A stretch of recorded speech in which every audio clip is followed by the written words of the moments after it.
እሺ ተመልካቾች እንዴት ናችሁ?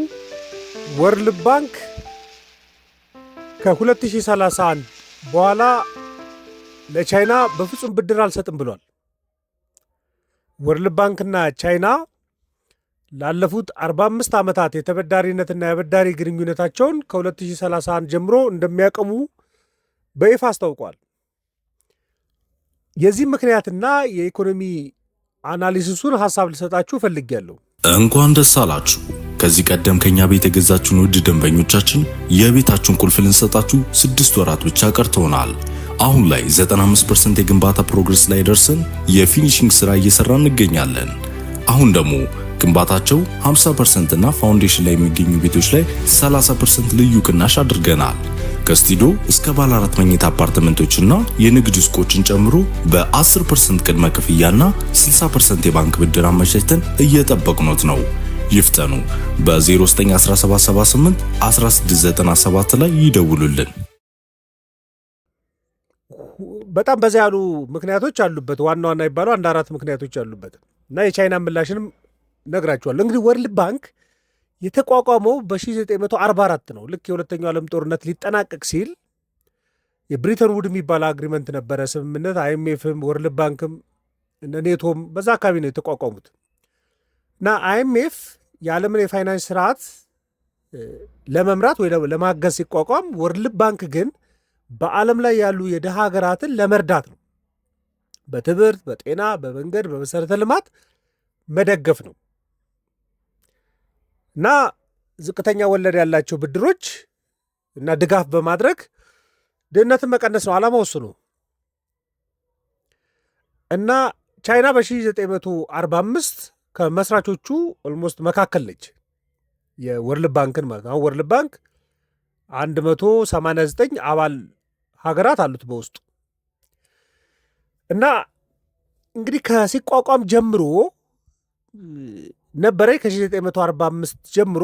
ነገር ግን ትክክለኛ የቻይና ሪፐብሊክ ኦፍ ቻይና ከተመሰረተ በኋላ በደንብ በተናጠል ከ1980 በኋላ ነው በደንብ ጠንካራ ተሳትፎ የነበራት እና ላለፉት 45 ዓመታቶች የብድር ግንኙነት አላት። የሚገርመው ከ69 ቢሊዮን ዶላር በላይ ተበድራለች ከወርልድ ባንክ ማለት ነው። እየከፈለች ነው ያለችው እና ከ450 በላይ ፕሮጀክቶች የትምህርት፣ የጤና፣ የመንገድ፣ የመሰረተ ልማት ፕሮጀክቶችን በወርልድ ባንክ ድጋፍ ስታከናውን የኖረችው ቻይና ማለት ነው።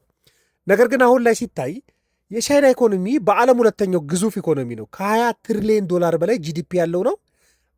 በጣም ግዙፍ የውጭ ምንዛሬ ክምችት ያለው ነው።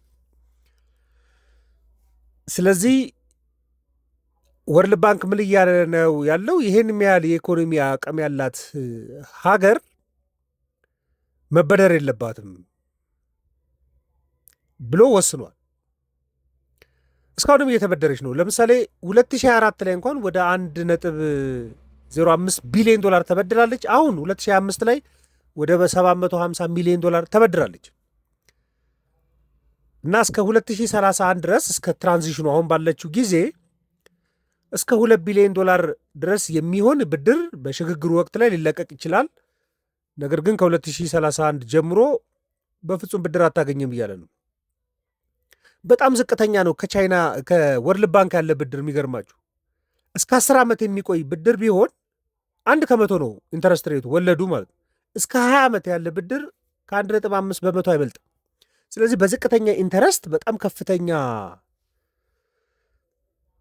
ብድር ስትወስድ ነበር ቻይና ማለት ነው። ኢኮኖሚያን ስትደግፍ ነበር። ወርልድ ባንክ ደግሞ ምን ብሎ ያስባል? ይህንን ዝቅተኛ የኢኮኖሚ አቅም ያላቸውን ሀገራት ድርሻ እየተሻማች ነው ብሎ ነው የሚያምኑ። እንደ ኢትዮጵያ፣ ባንግላዴሽ፣ አፍጋኒስታን በጣም ትልልቅ ህዝብ ያላቸው ድሃ ሀገራት አሉ የወርልድ ባንክ ድጋፍ የሚፈልጉ። ስለዚህ እየተሻማች ነው፣ ካላት ኢኮኖሚ አንጻር ብድሩን አቆማለሁ ብሏል። እንኳን ደስ አላችሁ። ከዚህ ቀደም ከኛ ቤት የገዛችሁን ውድ ደንበኞቻችን የቤታችሁን ቁልፍ ልንሰጣችሁ 6 ወራት ብቻ ቀርተውናል። አሁን ላይ 95% የግንባታ ፕሮግረስ ላይ ደርሰን የፊኒሺንግ ስራ እየሰራን እንገኛለን። አሁን ደግሞ ግንባታቸው 50% እና ፋውንዴሽን ላይ የሚገኙ ቤቶች ላይ 30% ልዩ ቅናሽ አድርገናል። ከስቱዲዮ እስከ ባለ 4 መኝታ አፓርትመንቶችና የንግድ ሱቆችን ጨምሮ በ10% ቅድመ ክፍያና 60% የባንክ ብድር አመቻችተን እየጠበቅኖት ነው። ይፍጠኑ። በ091778 1697 ላይ ይደውሉልን። ሁለተኛው ምክንያት ቻይናችን ጨዋታ ትጫወታለች። ያው እንግዲህ አሁንም ድረስ ራሷን የምትጠራው በማደግ ላይ ያለች ሀገር ነች እንጂ ያደገ ሀገር ብላ ራሷን አጠራም። ስለዚህ ያደገ ሀገር እስካልሆንኩ ድረስ ብድሩ ማግኘት አለብኝ የሚል አቋም ኖሯት ነው እስካሁን የሌለችው። ግን አሁን ያቀረበችው መልስ ከወርልድ ባንክ ውሳኔ በኋላ ቻይና መልስ ሰጥታለች። እሱንም ነግራችኋለሁ። ሁለተኛው የቻይና ሚና እየተለዋወጠ ነው የመጣው፣ በተለይ ከቅርብ ጊዜ ወዲህ ማለት ነው። በቃ ወርልድ ባንክ የደሃ ሀገራትን ሊረዳ ነው የተቋቋመው እና የተወሰነ ኢንተረስት ሬት ከፍ ያለ ኢንተረስት ሬት ያላቸው ብድሮችን ይሰጣል። ደግሞ ዜሮ የሚባል ኢንተረስት ሬት ያለበትን ብድር ይሰጣል። በተለይ ኢንተርናሽናል ዴቨሎፕመንት አሶሲሽን አይዲኤ በሚባለው ውስጥ ድጋፍ ያደርጋል። በጣም ድሃ ለሆኑ ሀገራት ወይ በዜሮ ኢንተረስት ሬት ያበድራል ወይም ደግሞ ዝም ብሎ ይረዳል እና እሱ ውስጥ እርዳታ ከሚያደርጉት ሀገራት መካከል አሁን ላይ ቻይና 5ኛ ትልቋ ረጂ ነች። አሁን 2022 እንኳን ላለፉት 3 ዓመታቶች ከ1.5 ቢሊዮን ዶላር በላይ ለአይዲኤ ለኢንተርናሽናል ዴቨሎፕመንት አሶሲሽን ለሚባለው ፕሮግራም ለደሃ ሀገራቶች የሚሰጠው ድጋፍ ላይ ለወርልድ ባንክ ሰጥታለች፣ እንደ አባልነቷ ማለት ነው። ትልቅ ለወርልድ ባንክ ከሚያበድረው በተጨማሪ የሚረዳው አለ። በአይዲኤ በኩል ለሱ ትልልቅ ይሰጣሉ የሚባሉት ጃፓን ወደ 3.4 ቢሊዮን ዶላር፣ አሜሪካ ወደ 3.2 ቢሊዮን ዶላር፣ እንግሊዝ ወደ 2.9 ቢሊዮን ዶላር፣ ጀርመን 2.7 ቢሊዮን ዶላር፣ ፈረንሳይ ወደ 2.1 ቢሊዮን ዶላር ወይ ከወለድ በነፃ እንዲሰጥላቸው ወይ ደግሞ ዝም ብሎ እንዲደገፍ የሚሰጡት አለ። አሁን እሱ ውስጥ ከፍተኛ ለድጋፍ የሚሆነውን ገንዘብ ከሚሰጡ ሀገራት መካከል ቻይና አንዷ ሆናለች፣ እስከ 1.5 ቢሊዮን ዶላር። የቻይና ሚና እየተለወጠ ነው። በዛኛው በር ትበደራለች፣ በዚህኛው በር ደግሞ ለእርዳታ የሚሆን ገንዘብ ትሰጣለች። ስለዚህ ይሄ ይጣረሳል። ይሄ ፓራዶክስ ነው በራሱ። ስለዚህ ከአሁን በኋላ ሚናሽም እየተገለባበጠ ስለሆነ እንደ ተበዳሪ ትሪት ልናደርግሽ አንችልም፣ ፌር አይደለም ብሎ ነው ወርልድ ባንክ የወሰነው። ሶስተኛው ደግሞ ፖለቲካል ነው። ምክንያቱ የወርልድ ባንክ ትልቁ ባለድርሻ አሜሪካ ነች። እንግዲህ 189 አባል ሀገራት አሉ ወርልድ ባንክ ውስጥ። ከዛ ውስጥ ትልቅ ድምፅ ያላት አሜሪካ ነች። ወደ 15.8% ድምፅ አላት፣ ቬቶ ፓወር አላት ማለት ነው። ቻይና ያላት ድምፅ ከ6% አይበልጥም። ሁለተኛ ትልቅ የሚባለው ድምፅ የጃፓን ነው፣ 7% ነው። ቻይና 6%፣ ጀርመን ወደ 4%፣ እንግሊዝ 3.8% ድምፅ ነው ያላቸው። ስለዚህ አሜሪካ ምን ብላ እያመነች ነው? በአሜሪካኖች ግብር ከፋይ ገንዘብ ነው ለወርልድ ባንክ የሚዋጣው። ስለዚህ ዋና ተፎካካሪ የአሜሪካን ግብር ከፋዮች ገንዘብ እንዴት ትበደራለች የሚል ደስተኛ ለመሆን ስሜት አላት። ደግሞ ቬቶ ፓወርም አላት፣ ትልቅ ድምፅም አላት። ስለዚህ ቻይና ከብድሩ ስርዓት እንድትወጣ ትፈልጋለች። እሱ ብቻ ሳይሆን ቻይና የምትሄድበት እንቅስቃሴ አለ። አሁን ብሪክስን እያቋቋመች ነው። አሁን ኢትዮጵያ እንድትቀላቀል ሀሳብ የቀረበት የኒው ዴቨሎፕመንት ባንክ አለ። የብሪክስ አባል ሀገራት እያቋቋሙ ያሉት እዛ ውስጥ ያላትም ተሳትፏል። ይሄ የድምፅ ጉዳይ ኒው ዴቨሎፕመንት ባንክ ላይ ቻይና ያላት ድምፅ እንግዲህ ቻይና፣ ራሽያ፣ ብራዚል፣ ደቡብ አፍሪካ ብሪክስ የሚባሉት እና ኢንዲያ 5ቱ ሀገራት 55% የሚሆኑ ድምፅ ነው የሚይዙት እና 20% ድምፅ አላቸው እያንዳንዶቹ። ከዚህ ቀደም አቅርቤላቸዋል እና ትልልቅ ድምፅ ይዛሉ የመወሰን አቅም እንዲኖራቸው። በተመሳሳይ ወርልድ ባንክ ላይ አሜሪካ ባላት ድምፅ ቻይናን ገለል ማድረግ ትፈልጋለች። አራተኛው እንደ ዲፕሎማሲያዊ ስልትም አድርጋ መጠቀም ይፈልጋል ወርልድ ባንክ ራሱ። ለምሳሌ ቻይናን ብቻ ሲያገል ፖለቲካል ነው እንዳይባል ከሁለት ሳምንት በፊት ፖላንድንም አስወጥቷታል። ፖላንድም እንደምትወጣ ጠቅሷል። ፖላንድም ካሁን በኋላ ለአንቺ ማበደር ፍትሐዊ አይሆንም አለ። ስለዚህ ለቻይና ብቻ አይደለም ወርልድ ባንክ እጁን እየሰነዘረ ያለው ፖላንድንም እኮ አስወጥቶታል ሲባል ምን የሆነ የፍትሐዊነት ኢሹ መጣበት ማለት ነው።